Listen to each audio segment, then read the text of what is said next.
This week we're diving into electrified luxury, the Mercedes-Benz A250e, and this time we have the limousine model and not even the hatchback model, which a lot of people drive. First impressions definitely matter, especially in the business world, and this Mercedes A250e doesn't disappoint in that. Today we have the limousine version of the Mercedes A-Class. It's a bit more extended, we have different taillights, which I really like, Mercedes-Benz embedded in the taillights, and it does really show luxury, this car. In this case we have a specific business edition, and it doesn't disappoint when you come to clients with such a car like this. It does have a specific image, some status, and it does show that you can be pretty serious and even think about the environment. One thing which Mercedes does keep on disappointing me with are these exhaust pipes, and as you can see with the iPhone test, they're not really real, and if you put in your iPhone they will probably stay like that. So if you have a look at the side of the car, there's a lot to say. I really like the design, it's really sleek, and the back, which is extended, does look really good. If we have a look at the left side of the car, we can see that we can fill up the car with gas on this side, and on the other side we can charge it up because it's a hybrid. If we look at the right side of the car, you can see that you have your charging port on this side.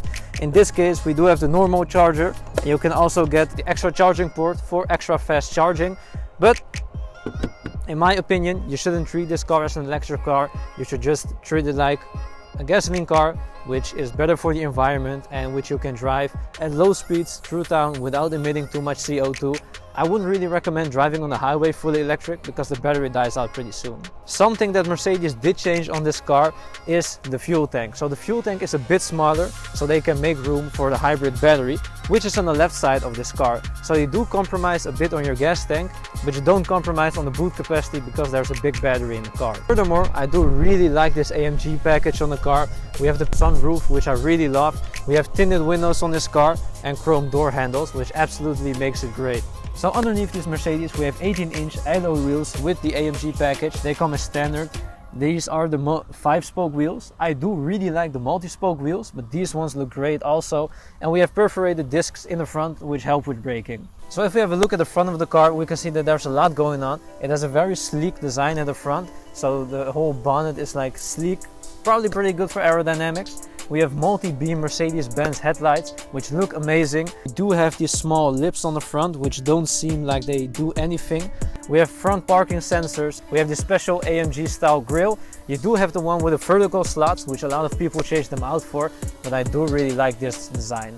So finally, we have a car with hydraulic gas struts. Really something to love about this Mercedes. You're probably never gonna open the bonnet yourself, but it's great that it's automatic. So this car has a 1.3 liter turbocharged petrol engine, which puts out around 130 horsepower, and then we have the hybrid system, which adds up, and in total the car has about 215 to 218 horsepower and is good for a 0 to 62 time in 6.6 seconds. So all you guys with the Golf GTIs, watch out for this car. So getting back at the electrical point of this car, this hybrid system does about 60 kilometers fully electric power. You can drive it up to 130 kilometers an hour fully in electric mode. But yet again, I wouldn't recommend that. I would just use it for city driving, commute, going to work, and just charging it there. And the long miles or the highway miles, I would definitely do that on just your gas. But 50, 60, maybe 70 kilometers if you drive really slowly, that's something you can obtain with this car fully electric. So something that's also worth mentioning, I really love sunroofs on these cars. It just looks great. It's fine in the summer, you get some extra air in the car. It doesn't really do something specific, but it's just really nice, really cool, and it really adds to this car. So having a look at the key of the Mercedes, this key also looks really great. So I don't know, it's just a plastic. It's just cool to have a nice key. So enough talk about the outside of the car. Let's get inside and have a look at this crazy interior.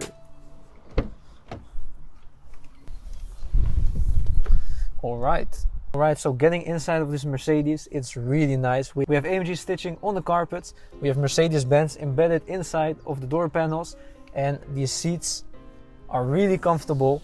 I do have to say, I really like the AMG package on this car. We do have this really nice steering wheel with a flat bottom. We have pedal shifters on the car, red stitching all around. So I really like the look and design of this interior. As some of you may know, we do have this crazy infotainment system. This is the upgraded navigation multimedia system.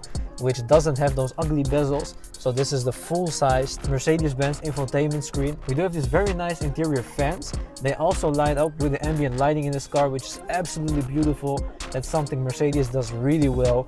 We have an armrest in this car. Close the panoramic roof because it's getting a little cold. And as you can see, the interior is already lighting up very beautifully inside of these fans, behind the steering wheels, in the doors. This car also has heated seats. You can get it with ventilated seats because, as you can see, the place is open for that. One quirk of this interior, which does frustrate me a little bit, if you choose for the option to get the piano black interior, it does look really great, but it really scratches fast.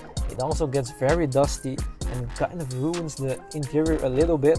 Also, if you touch it, you see your fingerprints really well, so that's something to be wary of. If you have the option, you could choose for the carbon pack or something else. It does look really nice, but it's something that would drive me a bit crazy. So yet again, love the armrest, love the quality and feel of the interior. It's great.